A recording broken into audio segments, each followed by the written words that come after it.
నెల్లూరు నగరంలోని స్థానిక press club నందు జరిగిన విలేకరుల సమావేశంలో నెల్లూరు నగరం వడ్డీపాలెంకు చెందిన ఉప్పు మస్తానయ్య మాట్లాడుతూ ఫిబ్రవరి 1వ తేదీ ఉదయం 8 గంటలకు నెల్లూరు నగర శాసనసభ్యులు మంత్రి పొంగూరు నారాయణ సమక్షంలో నెల్లూరు నగరం నుండి ముఖ్యమంత్రి నివాసం ఉండవల్లి వరకు సైకిల్ యాత్రను ప్రారంభించనున్నారు. ఈ సందర్భంగా ఆయన మాట్లాడుతూ ప్రభుత్వం యొక్క సంక్షేమ పథకాలు అమలును అభినందిస్తూ అన్నా క్యాంటీన్ నిర్వహణ కొరకు 2 లక్షల రూపాయలను ముఖ్యమంత్రికి అందజేస్తున్నట్లు కావున ఈ కార్యక్రమానికి ప్రజలు విచ్చేసి ప్రోత్సహించాలని కోరారు. ఈ కార్యక్రమంలో మాజీ కౌన్సిలర్ ఊటుకూరు లక్ష్మయ్య, ప్రసాద్ తదితరులు పాల్గొన్నారు. పేరు ఉప్పు మస్తానయ్య, గుండెపాలెం మాజీ సర్పంచ్ని. 2011 కిరణ్ కుమార్ రెడ్డి గవర్నమెంట్లో నేను ఉత్తమ సర్పంచ్గా హైదరాబాద్కి జిల్లా నుంచి ఎంపికయ్యాను. ప్రస్తుతం నేను జిల్లా ఫాస్ట్ వాకర్గా ఉన్నాను. ఫిజికల్గా ఫిట్నెస్తో కొనసాగుతూ 73-74 జరుగుతూ ఉన్నాను. నేను లాస్ట్ ఇయర్ ఈ సైకిల్ కార్యక్రమం మహాసంకల్ప యాత్ర చేయాల్సింది, కానీ కొన్ని అనివార్య కారణాల వల్ల వాయిదా పడింది. తర్వాత ఇప్పుడు మా సాటి వాకర్స్ ఫ్రెండ్స్ ఇంకా ఎప్పుడా అని అంటుంటే ఫిబ్రవరి 1 పెట్టుకున్నాము ప్రోగ్రాము నారాయణ సార్ సహకారంతో.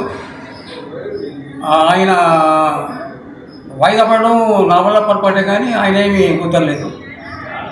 ఎందుకు ఈ మహత్తర కార్యక్రమాన్ని నేను చేపట్టానంటే, కూటమి ప్రభుత్వం అధికారంలోకి వచ్చిన తర్వాత పరిపాలన సౌలభ్యంగా సాగుతూ ఉంది. అభివృద్ధి సంక్షేమం జోడు గుర్రాలాగా ముందుకు తీసుకెళ్తున్నారు చంద్రబాబు నాయుడు గారు. అందువల్ల ఆయనకి సంఘీభావంగా, ముఖ్యమంత్రికి సంఘీభావంగా నీ ప్రజా సంకల్ప యాత్ర ఉద్దేశం అదే. ఇంకా ముందు ఇంకా పరిపాలన బాగా చేస్తారని, మన రాష్ట్రానికి అమరావతి రాజధానిగా కార్యక్రమాన్ని పూర్తి చేస్తారని, తర్వాత విదేశాల నుంచి పెట్టుబడులు కూడా తీసుకొచ్చే ప్రయత్నంలో ఉన్నారు. కొన్ని వచ్చున్నాయి, మళ్ళీ వాళ్ళు విరామం లేకుండా లోకేష్ గారు కానీ మన చంద్రబాబు నాయుడు గారు కానీ మళ్ళీ వాళ్ళు అప్పుడప్పుడు క్యాంప్స్ చేస్తూ పోయి వస్తున్నారు. కాబట్టి ఈ పరిపాలనలో మన ఆంధ్రప్రదేశ్లో ఇప్పటి వరకు కూడా ఎక్కడైనా సరే అల్లర్లు, గొడవలు, రచ్చలు, రావిళ్ళు, ధర్నాలు చేయడము ఇలాంటి కార్యక్రమాలు ఏమీ లేవు. నిశ్శబ్దంగా పరిపాలన జరిగిపోతూ ఉంది. కాబట్టి నేను మన ప్రియతమ ముఖ్యమంత్రి చంద్రబాబు నాయుడు గారి సహకారంతో ఇట్లు నారాయణ సార్ గారి సౌలభ్యంతో నేను ఉండవల్లి వెళ్ళాలని నిర్ణయించుకున్నాను. అది ఎలా అంటే, నేను మామూలుగా సైకిల్ మీద ఎక్కిన తర్వాత 3 అవర్స్ సైకిల్ దిగను. అప్పటికి 54, 55 గాలి వాటర్ ఉంటే 60లో కూడా ఉంటాను కిలోమీటర్స్. గాలి వాటర్ లేకుండా నాకు ఎదురు గాలి ఇస్తే 18 చూపిస్తాను. మధ్యాహ్నానికి 6 గంటలకి సైకిల్ ఎక్కితే మధ్యాహ్నం 1 గంటకి 100 కిలోమీటర్లు పూర్తి చేస్తాను. తర్వాత లంచ్ అయిన తర్వాత కొంచెం 1 అవర్ రెస్ట్ తీసుకొని ఈవినింగ్ కల్లా 6 గంటకల్లా 50 పూర్తి చేస్తాను. అంటే నా టార్గెట్ రోజుకి 150.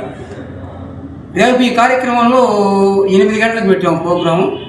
సార్ వచ్చి కార్యక్రమం స్టార్ట్ చేసి ప్రెస్ ముందు మాట్లాడి ఏదైనా ఉంటాయి కాబట్టి 9 కల్లా బయలుదేరి వెళ్ళాలి. లేకుంటే మా ఒంగోలు అందుకోలేము. ఈవినింగ్ కల్లా ఒంగోలు చేరుకోవాలి. ఇక్కడే లేట్ చేస్తే నేను చేరుకోలేను. కాబట్టి మీరు కూడా పాత్రికేయులు కూడా సహకరించి ఎక్కువగా అక్కడ మమ్మల్ని స్పెండ్ చేయకుండా అనుకున్న ప్రకారంగా మా కార్యక్రమం ముందుకు పోవాలని కోరుకుంటూ నాకు సెలవు తీసుకుంటాను. ఈ వీడియో కనుక మీకు నచ్చినట్లయితే లైక్ చేసి షేర్ చేయండి. మరిన్ని లేటెస్ట్ అప్డేట్స్ కోసం మా ఛానల్ని సబ్స్క్రైబ్ చేయండి.